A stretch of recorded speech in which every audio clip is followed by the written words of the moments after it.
All right, let's just jump right into it. You hear this number thrown around, $3 trillion for Tesla by 2026. And you have to ask, how on earth is that even possible?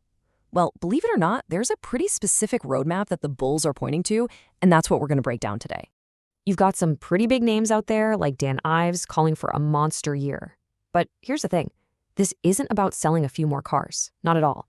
The entire bull case, the whole argument, it's really built on this idea that Tesla is about to completely change what it is. And really, that is the central question, isn't it? What is Tesla? Is it just another car company, stuck in that same old slow growth industry? Or is it something else entirely? A tech giant hiding in plain sight, about to do something massive. And look, this difference in how you see the company, it's everything. It's the whole ballgame.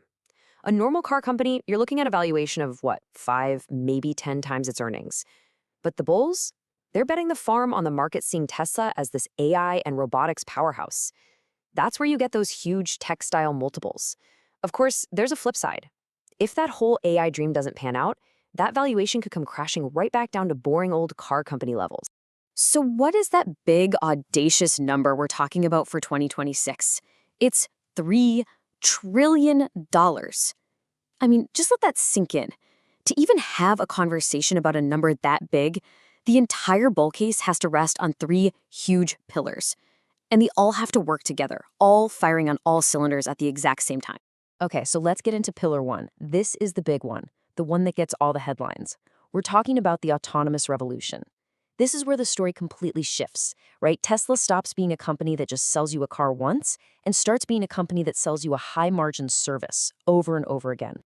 And this isn't just some far-off science fiction concept. The bulls are pointing to a real product with a real deadline, the Cybercab. This is their purpose-built robotaxi. We're talking no steering wheel, no pedals. And the target for volume production is April 2026. This vehicle, this is the key that's supposed to unlock that whole robotaxi network. But how do you actually make these things cheap enough to work as a business? Well, that's where this radical new manufacturing idea comes in. They call it the unboxed process. So instead of one long assembly line, picture building the front, the back, the floor, all at the same time, in parallel. Then, at the very end, you just click them all together. The whole point is to dramatically cut costs and the size of the factory needed, which is the only way you make a robotaxi network truly profitable on a massive scale. Okay, but you can have the best tech in the world, and it means absolutely nothing if the government says no, right? And that is why 2026 is pegged as such a critical year. The bull case is literally banking on these huge regulatory doors finally swinging open. They're targeting EU compliance by February of that year, and crucially, getting the green light in China once they pass all their data security checks. So what gives them the confidence to even shoot for these deadlines? It's all about the data. A massive, massive data advantage. By the end of 2025, they're projecting the fleet will have driven over 10 billion kilometers with FSD engaged. Think about that. All of that real-world driving data is like a fire hose feeding their AI, their neural nets. It creates this huge competitive moat that's just incredibly hard for anyone else to catch up to. All right, so that's the autonomy piece. Now let's talk about pillar 2, because this is the one that might actually surprise you. While everyone is focused on robotaxis, a lot of the smart money, the real bulls, they see Tesla Energy as the quiet financial foundation for the entire company. And the story here is really simple. It's all about pure manufacturing scale. The goal for 2026 is to have 3 gigantic megapack factories running at full steam. We're talking one in California, one in Shanghai, and a brand new one coming online in Houston. 3 continents, all cranking out these huge batteries. So you add all that up, and you get to this absolutely enormous number, 133 gigawatt hours of production capacity per year. To give you some context, that's a scale that could let them just dominate the entire global market for grid-scale storage. And you have to remember, that market is exploding, right? You need these things to stabilize the power grid with all the new renewables, and especially with all the new AI data centers that are just insanely power-hungry. But here's the real kicker. It's not just about the size, it's about the money they make. The profit margins in the energy division are already almost double what they make on cars. Think about that for a second. That means every dollar of growth from energy is way more powerful for the bottom line. As that business scales up, it could just supercharge the profitability of the whole company.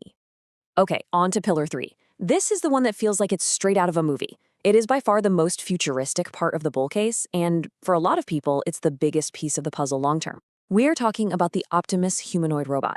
If you're looking for the reason to give Tesla a crazy tech valuation, this is it. So by 2026, the plan is for Optimus to stop being just a cool science project and to become a genuine worker. We're talking about a robot that can walk around a factory at 5 miles an hour, use its hands with incredible dexterity, 22 degrees of freedom, and actually do complex, useful tasks. And the goal? Have it ready to sell that year. Now, a project this big, it's incredibly risky. So how do you lower that risk? Well, Tesla's strategy is pretty clever. They're going to be their own first and best customer. Before they even try to sell one, they plan to put thousands of these Optimus robots to work in their own factories. That way, they can prove the tech works in the real world and, at the same time, use the robots to lower their own costs. It's like they're getting paid to do their own R&D. Okay, so you have these three massive, totally different businesses: robotaxis, energy, and humanoid robots. How in the world do you stable them all together to get to that $3 trillion number? Well, the way analysts do it is with something called a sum of the parts valuation. Let me show you what that looks like. This is how they build the case, piece by piece. So you start with the foundation, the core car business. Let's say that's worth somewhere between $700 billion and $1 trillion. Okay. On top of that, you stack the super profitable energy business, another 300 to 500 billion. But the real game changer, the next massive layer, is the robotaxi network. That alone is projected to be worth $1 trillion or more. And then Optimus? For now, they treat that almost like a call option, a cherry on top, worth at least another 100 billion. And what this chart really shows is that fundamental shift we talked about at the beginning.